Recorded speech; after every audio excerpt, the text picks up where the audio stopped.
A nemzetállamok robbantották ki a világháborúkat. A nacionalizmus kirekesztő és idejét múlt szélsőség.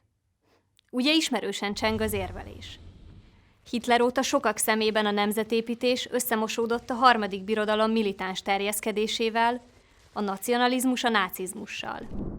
Az EU kezdetektől és a bürokrácia túlburjánzásával az ENSZ is egyre inkább arra a feltételezésre épült, hogyha a nemzetállamok fokozatosan átadnak szuverenitásukból a nemzetek fölötti szerveknek, stabilabb lesz a béke a világban. Azonban ez a gondolatmenet téves, és a 20. század elejéig korán sem volt ennyire bevett. A liberális polgári körök nacionalista keretekben gondolkodtak. A világtörténelem döntő része háborúk története. Viszont ezek javarészt vagy törzsi és vallási természetű torzsalkodások, mint amilyenek ma a közel-keleti és afrikai vérontások, vagy birodalmi hódítások voltak.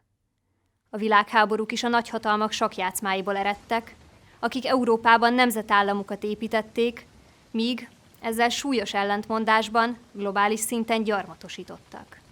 Hitlert nem a nacionalizmus, hanem a biológiai imperializmus fűtötte, ahogy azt Anthony D. Smith, a London School of Economics néhai professzora megfogalmazta. Ezt erősíti meg Yoram Hazony filozófus, politikai gondolkodó is, aki arra mutatott rá, hogy a németeknek valójában nem volt nemzetállami hagyománya, és Hitlert a német-római birodalom inspirálta. A nemzeti szocializmus voltaképp faji alapú birodalomépítés volt. Akkor mit is jelent a nemzet sajnálatosan félreértett fogalma? Smith etnoszimbolista nézete szerint a nemzetek a közös történelemmel, nyelvvel, kulturális és vallási gyökerekkel bíró közösségekből épülnek föl. Hazony ezzel állítja szembe a különböző nemzeteket mesterségesen tömörítő birodalmakat, ahol nem alakul ki szervesen közösségi identitás.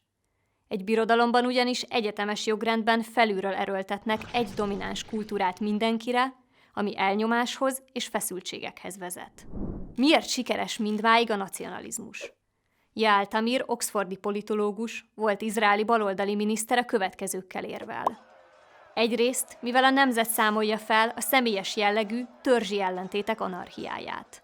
Másrészt a nacionalizmus a demokrácia bölcsője, amely megtölti a liberalizmus teremtette kereteket tartalommal, és az államokat hazává változtatja.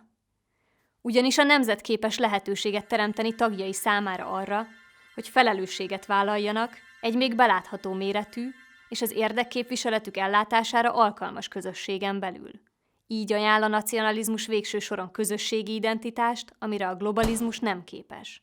Egy határok nélküli világ nem lehet demokratikus, sem igazságos, mert hiányzik belőle a bizalom. Harmadrészt a nacionalizmus a társadalmi szolidaritás, a jóléti állam kulcsa. Semmi sem igazolja, hogy a multikulturalizmus toleranciát szülne. Negyedrészt a nacionalizmus az óvodákban és konyhákban születik meg nap mint nap. A nemzet fenntartása a nép ösztönös, és a nemzetépítők tudatos, kreatív munkájának együttes eredménye. Tagadhatatlan, hogy több politikai mozgalom is visszaélt a nacionalizmussal. Azáltal, hogy a sovinizmust, a rasszizmust, az imperializmust is magára öltötte. Holott a nemzeti gondolatot eredendően épp a közösségegyesítő szándék szülte.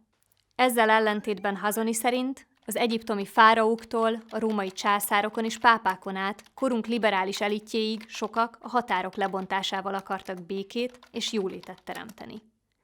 Immanuel Kant az Örök béke című művében azt írja, hogy a béke a kozmopolita joguralma alatt képzelhető el, méghozzá egy univerzális köztársaság keretében.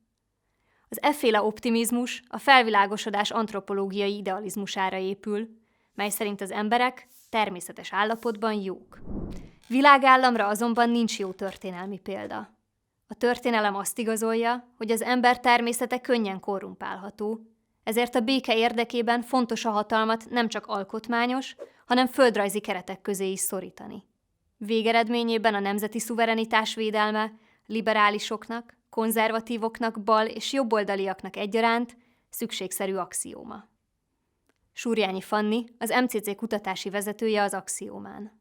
Ha tetszett a videó, iratkozz fel az Axióma YouTube csatornájára.